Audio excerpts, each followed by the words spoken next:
외국 사람이 우리나라에 찾아왔다고 가정해 봅시다. 그 사람은 자기 나라에서도 지하철 타본 적이 없는 사람입니다. 그런데 다행히도 그 사람은 우리나라에 오고 싶어서 한글을 열심히 공부해서 한글을 읽을 수는 있습니다. 그렇다 할지라도 그 사람이 우리나라에서 지하철을 타려면 우리처럼 손쉽게 탈 수는 없습니다. 그 사람은 지하철을 타기 위해 필요한 설명을 들어야 하고 또 설명을 들은 대로 표를 사는 것부터 과정을 밟아야 할 것입니다. 그러니까 지하철을 타고 내리는데 드는 시간이 익숙한 우리들보다 훨씬 길 것입니다. 우리는 성경, 특별히 구약 성경을 이해할 때도 외국 사람과 같습니다.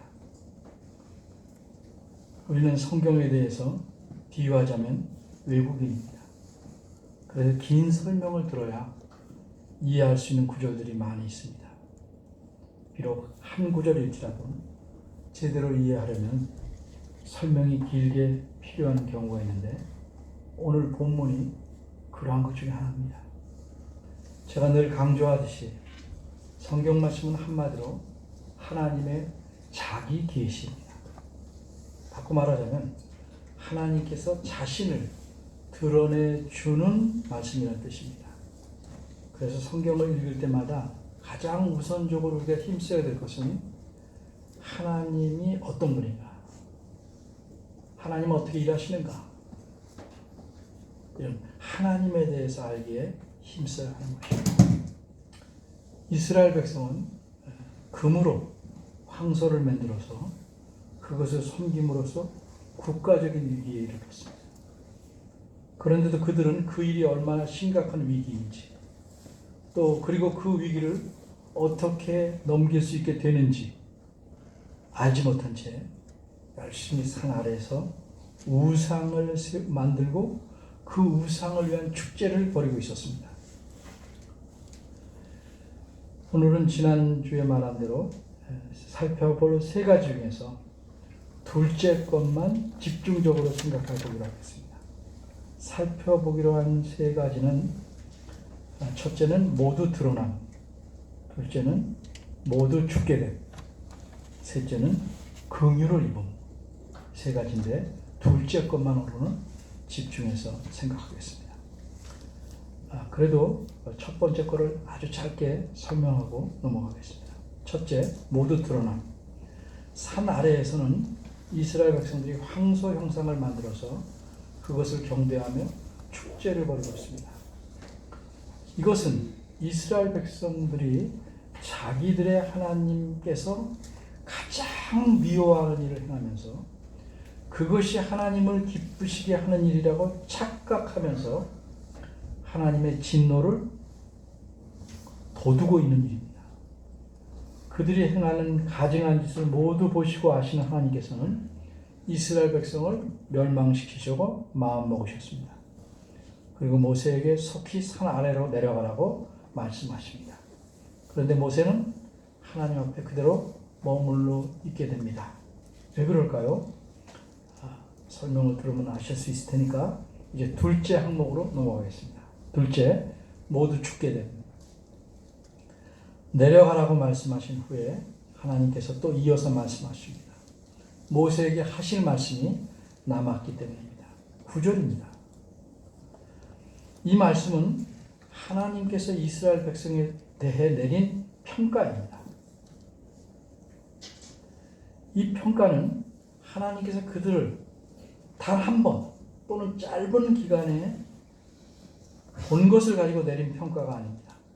하나님께서 이제껏 쭉 보아오신 결과로서 결론으로 내리신 평가입니다.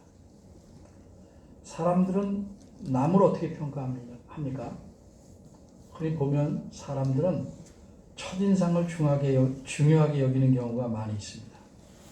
그래서 자기 마음에 심겨진 첫인상을 마음의 기준처럼 두고 늘 거기 맞춰서 사람을 평가하려고 합니다. 그러다가 그 사람이 실수하면 심지어 이런 말 합니다. 그럴 줄 알았어. 첫인상이 마음에 안 들더라고요. 그렇게까지 말합니다.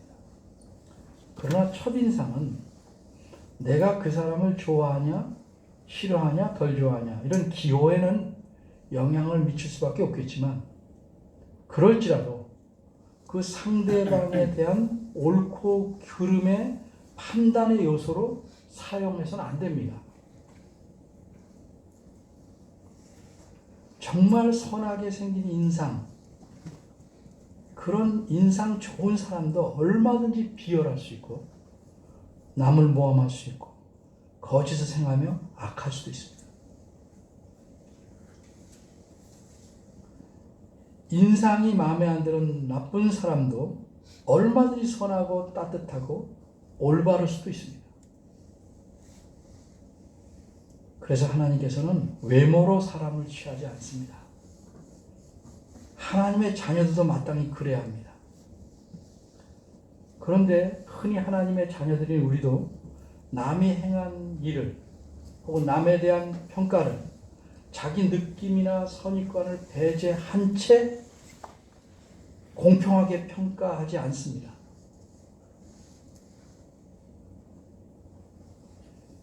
하나님은 그렇게 하시지 않는데 우리는 그렇게 합니다. 그게 얼마나 큰 잘못인지 별로 깨달음도 없습니다.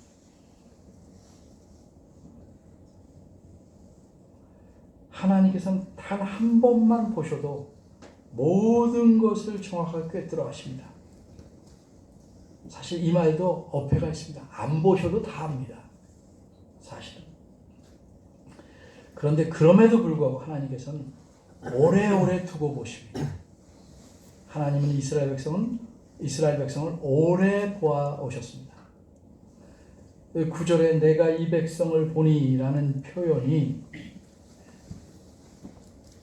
그런 의미입니다. 쭉 봐왔다. 적어도 이스라엘 백성이 출애굽한 이후로 그때까지 하나님께서 그들을 쫙 보셨습니다. 쫙 보아오셨습니다. 후에 모세는 이 일을 회상하며 하나님이 하신 말씀을 이렇게 인용합니다.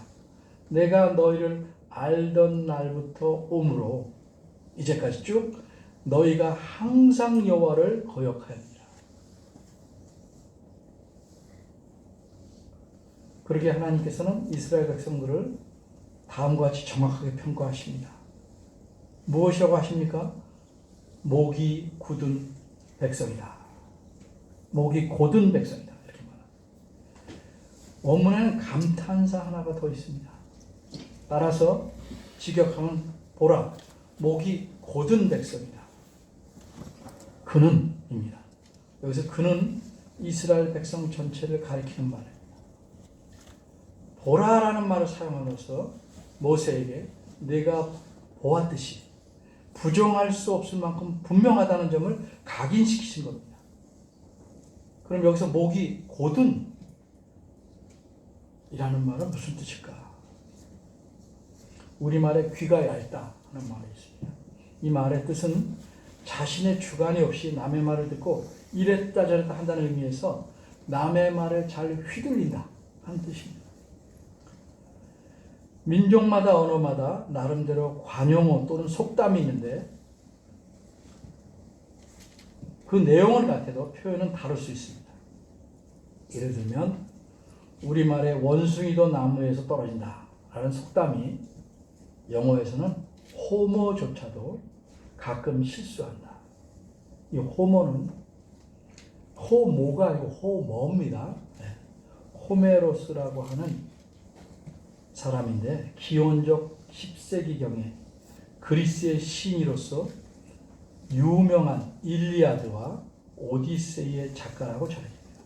그러니까 대단한 작가죠. 시인이죠. 이런 시인조차도 글에서 가끔 실수를 한다는 의미입니다. 그럼 목이 곧은이라는 말은 무슨 뜻일까요? 우리말에도 속담은 아니지만 너 목에 기부스 했냐? 이런 말이 있습니다. 왜 그렇게 뻣뻣하냐? 태도가. 그런 의미겠죠. 그런데 목이 곧은이라는 말은 완고한, 절대적인 이란 뜻입니다.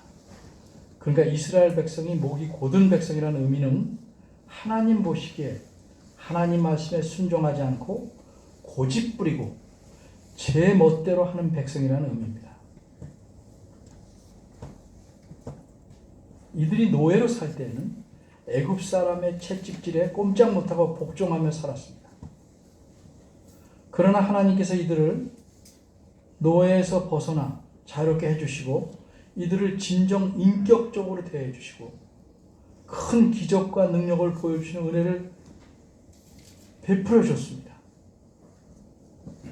그러면 더 잘해야 되지 않아요? 사람은 안 그렇습니다. 하나님이 그렇게 하셨음에도 불구하고 이들은 하나님에게 순종하지 않습니다. 속담에 미친 개도 주인은 물지 않는다는 말이 있습니다. 그러니까 이스라엘 백성은 미친 개보다 못한 겁니다.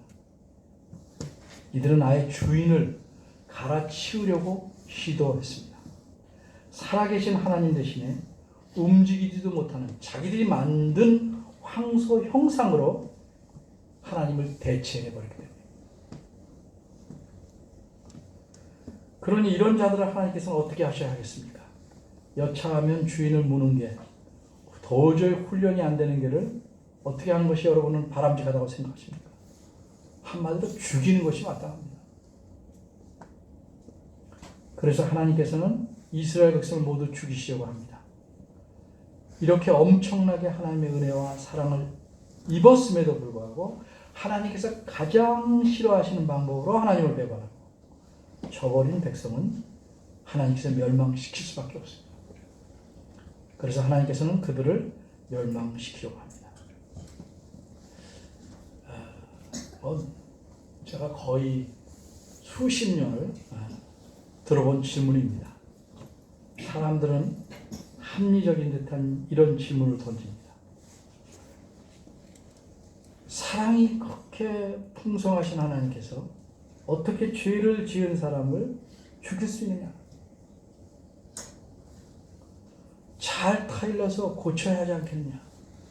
얼핏 들으면 타당한 질문인 듯합니다. 그런데 이렇게 묻는 사람은 최소한 세 가지를 모르는 겁니다.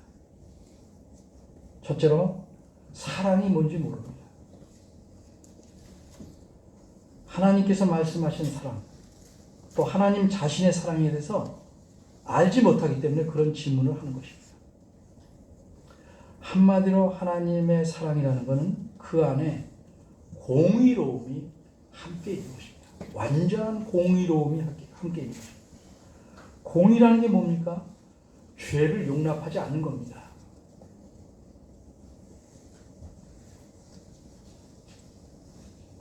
그렇게 공의가 없는 사랑은 그릇된 사랑입니다. 성경이 뭐라고 그래요? 자녀를 차마 초단하지 못하는 자는 자녀를 사랑하는 게 아니다. 초단이 뭡니까? 매 살짝 때리는 게 아닙니다. 우리는 공의가 빠진 사랑을 하면서 그게 진정하고 순수한 사랑이냐 말합니다.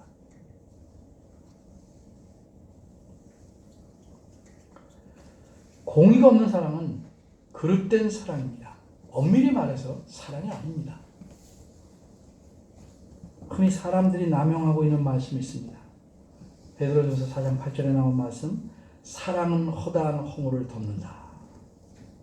이 말씀을 가지고 남용하는 사람들이 많습니다. 이 말씀을 가지고 그러니까 내 허물이 무엇이든지 얼마나 많든지 간에 당신이 내 허물을 덮어주지 않는다면 너는 나를 사랑하지 않는 거야. 이런 식으로 사용합니다. 잘못입니다. 예를 들어서 자주 남에 대해서 험담하고 흉보는 사람이 자신이 그렇게 못된 짓 하는 것을 다른 사람이 받아주지 않는다고 사랑이 없다고 말한다면 그건 사랑이 뭔지 모르고 엄청난 잘못입니다. 그런 잘못을 모른 채 하거나 동조하거나 묵인하면서 다 받아주기만 하는 것이 사랑이 아닙니다. 사랑이 허다한 허물을 덮는다는 말씀은 사랑이 가진 능력이 어떤 건지를 말하는 겁니다.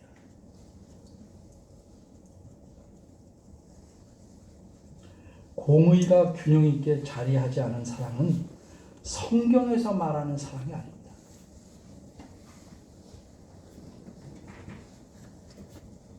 아이들이 그러죠. 저 사랑하는데 왜 때려요? 사랑하니까 때리는 겁니다.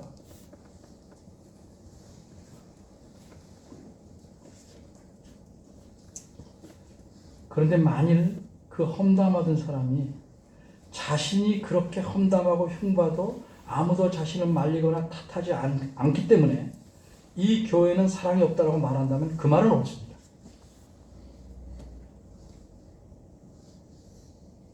왜냐하면 그런 사람에게 충고하고 질책하고 그래도 말을 안 들으면 멀리하고 또 교회가 알면 징계하는 것이 사랑이기 때문에 그렇습니다. 그런데 사랑은 여기서 그치는 게 아닙니다. 그런 자기 잘못을 깨닫고 용서를 구하면 용서해 주는 것이 또 사랑입니다. 둘째로, 어떻게 사랑이 많으신 하나님께서 죄를 지은 사람을 죽일 수 있느냐? 잘 타일러서 고쳐야 하지 않겠느냐? 이렇게 묻는 사람이 모르는 사실은 죄가 무엇인지 모른다는 사실입니다. 죄가 무엇인지 몰라요. 사람은 자기가 사는 사회, 교육, 그 나라의 교육, 또 주변의 영향에 따라서 죄를 이해하고 있습니다. 그래서 사형제도를 폐지하거나 폐지해야 된다고 주장하는 사회에서는 죄 때문에 사형시키는 것이 이해가 안 되는 거죠. 그러니까 뒤집어 말하면 죽을 만한 죄라는 것은 거의 존재하지 않습니다. 그러기에 우리는 하나님께서 죄 때문에 사람을 죽이신다는 것에 대해서 일종의 거부 반응이 있습니다.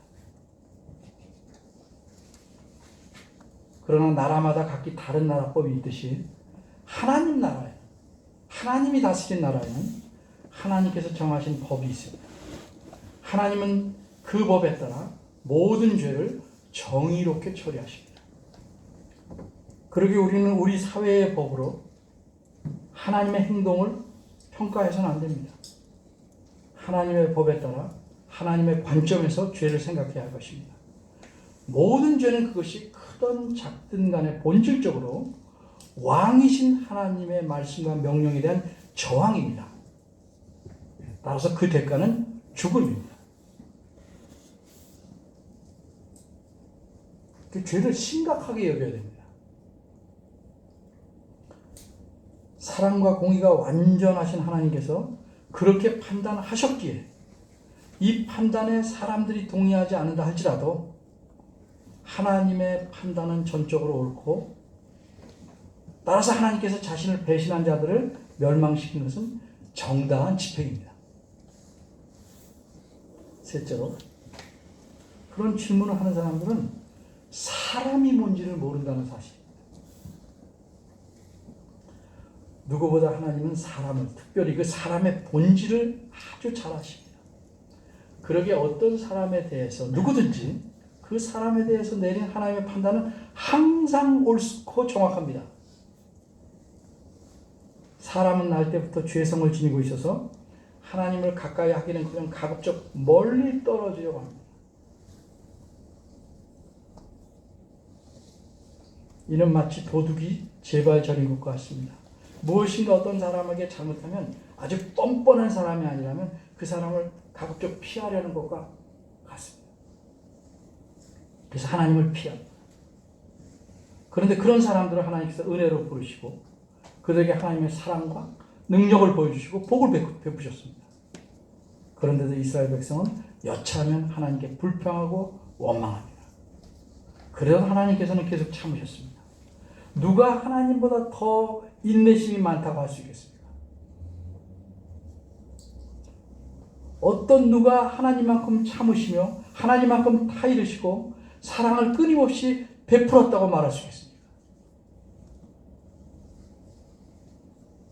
그런데도 이스라엘 백성 마침내 하나님을 배신합니다. 그러게 하나님은 그들에게 공의로서 대하시는 겁니다. 그러게 하나님께서 그들을 멸망시키려 하시면 그 결정이 가장 공의로운 것입니다.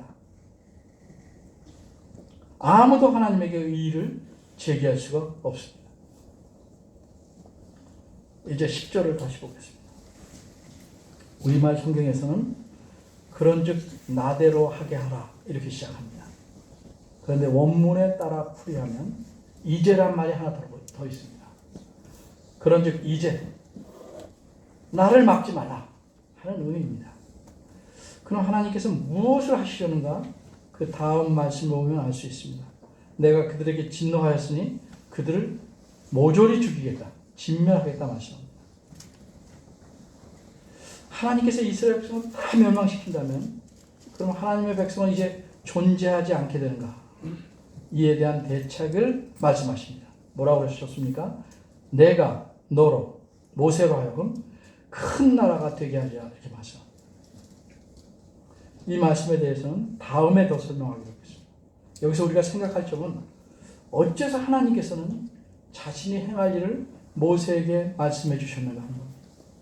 다시 말하면 진노하셨다면 그냥 멸망시키면 될 일을 왜 그렇게 하겠다고 미리 모세에게 말씀하시고 계시는가 하는 점입니다. 혹시 하나님께서 모세의 동의를 얻어야만 자신이 계획하신 일을 하실 수 있기 때문일까요? 그건 절대 아닙니다. 하나님은 자신의 선하고 공의로우신 뜻대로 마음대로 행하실 권한을 갖고 계십니다. 그걸 우리가 신학적으로 절대 주권이라고 합니다. 그래서 다른 누구의 동의나 허락을 필요로 하시지 않습니다. 그럼 어째서 하나님께서는 모세에게 자신이 하실 일을 말씀하시는가? 그렇게 말씀하신 이유는 한마디로 하나님께서 사람을 크게 배려하시기 때문입니다. 그래서 특별히 자신과 언약을 맺은 사람들의 대표자에게는 자신이 할 일을 미리 알려주십니다. 예를 들어 보겠습니다. 하나님께서 소돔과 고모라를 멸망시키려 이 땅에 내려오셨습니다. 그리고 아브라함을 만나셨습니다. 아브라함에게 이렇게 말씀합니다. 내가 하려는 것을 아브라함에게 숨기겠느냐. 이 사람 말하겠다는 말씀이죠. 아브라함과 하나님은 언약을 맺으셨습니다. 그 이전에 노아 때도 마찬가지입니다. 하나님께서 홍수를 내리시기 전에 노아에게 이렇게 말씀하셨습니다. 모든 혈육 있는 자의 강포가 땅에 가득하므로 그 끝날이 내 앞에 이르렀으니 내가 그들을 땅과 함께 멸하리라. 노아, 아브라함, 지금 모세 다 백성을 대표해서 하나님과 언약을 맺은 사람들입니다.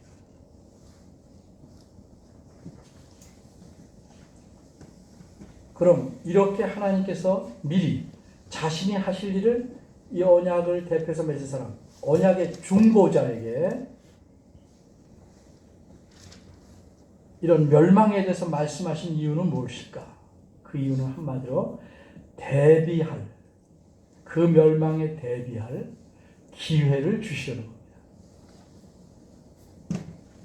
이렇게 하나님께서 모세에게 말씀하심으로써 모세는 하나님께 간구할 기회를 얻게 됩니다.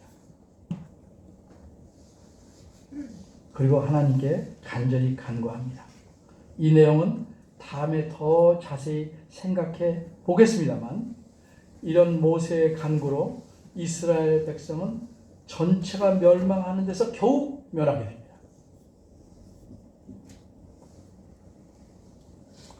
그럼 오늘 본문이 하나님에 대해서 우리에게 알려주는 사실은 무엇입니까? 그것은 한마디로 하나님께서는 자신을 배신한 자를 그가 개인이든 한 민족이든 나라든 세상이든 누구에게나 진노하셔서 멸망시키신다는 사실입니다. 따라서 하나님을 배신한 사람이 스스로 자기 생명을 살릴 수 있는 방법은 없습니다. 좀 더 정확히 말하자면 배신한 사람은 자신이 멸망당해 마땅한 존재라는 사실조차도 모릅니다. 본문에서 일어난 일은 하나님과 모세 사이에서 산 위에서 일어난 일입니다. 산 아래에 있는 이스라엘 백성들은 자신들의 운명에 대해 전혀 알지 못한 채 우상을 섬기는 일을 즐겁게 행하며 축제를 벌이고 있습니다. 결과적으로 말하면 이스라엘 백성은 모세의 간절한 간구로 하나님의 진노에서 멸망당하지 않고 살아남을 수 있었습니다. 그들은 몰랐을지라도 이와 마찬가지로 우리도 하나님의 진노로 다 죽어야 마땅했습니다. 그래서 사도 바울은 이렇게 표현합니다. 전에는 우리도 우리 육체의 욕심을 따라 지내며 육체와 마음에 원하는 것을 하여 다른 이들과 같이 본질상 진노의 자녀이었더니. 이게 무슨 뜻입니까? 이전에 우리가 아무리 선하게 산다고 했을지라도 착한 일을 많이 한다고 했을지라도 그것은 자기의 욕심, 어떻게 포장하든지요. 자기의 욕심을 이루고자 하는 것이고 자기가 바라던 바를 행하는 것이었습니다. 하나님을 위해서 살고 하나님을 기쁘시게 하는 마음으로 행하는 것이 아니었습니다. 하나님과 무관한 겁니다. 뭐라고 포장하든지 자기 자신의 꿈을 이루는 것이고 자기 자신의 욕망을 이루는 것이었습니다. 하나님은 안중에도 없었던 삶을 살았습니다. 우리도 그전에는 하나님을 거역하는 삶을 살았습니다. 그래서 우리는 하나님의 진노로 멸망할 수밖에 없던 사람들이었습니다. 그러나 우리는 하나님의 은혜로 살게 되었습니다. 죽지 않고 살아남았습니다. 어떻게 이게 가능합니까? 하나님께서 우리의 모든 죄값을 예수 그리스도에게 담당시키기 때문입니다. 이사야 선지자는 장차 오실 그리스도에 대해 이렇게 말했습니다. 그가 곤욕과 신문을 당하고 끌려갔으니 그 세대 중에 누가 생각하기를 그가 산자의 땅에서 끊어진 마땅히 형벌을 받을 내 백성의 허물을 인함이라 하였으리요. 그 시대에는 아무도 그리스도의 고난과 죽으심의 의미를 몰랐습니다. 지금도 그 의미를 모르는 사람이 허다합니다. 그럴지라도 하나님께서는 그리스도로 우리 대신 십자가에 달려 죽게 하심으로써 우리는 살 수 있게 됩니다. 그럼 이렇게 우리를 살려내신 그 궁극적인 원인은 무엇입니까? 우리가 하나님을 위해서 뭐가 했습니까? 우리는 허물로 다 죽었습니다. 사도 바울은 이렇게 말합니다. 긍휼에 풍성하신 하나님이 우리를 사랑하신 그 큰 사랑을 인하여 우리를 살리셨다.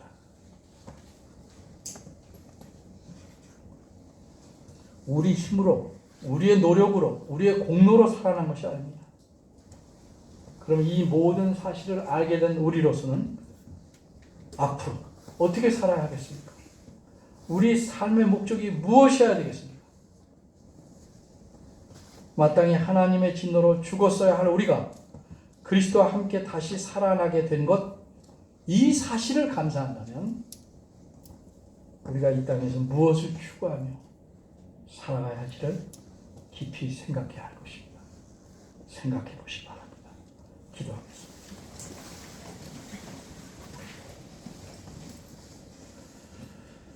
은혜로우신 하나님 아버지, 우리는 입으로 머리로는 분명한 교리들을 잘 압니다. 이 명백한 가르침을 우리 삶에서는 실천하지 않고 이 말씀에 따라 행동하지 않습니다. 늘 주님을 배반하는 삶을 살다가 어쩌다가 주님을 생각합니다. 이런 저희들의 죄악됨과 연약함을 아시고 그리스도 안에서 저희들의 모든 죄를 용서하신 하나님의 은혜, 하나님의 지혜를 감사합니다. 이런 하나님에 대해서 더 깊이 알게 하시고 그래서 더 감사하며 자발적으로 차원에서 주님께 순종하는 삶을 살도록 도와주옵소서. 예수님 이름으로 기도합니다. 아멘.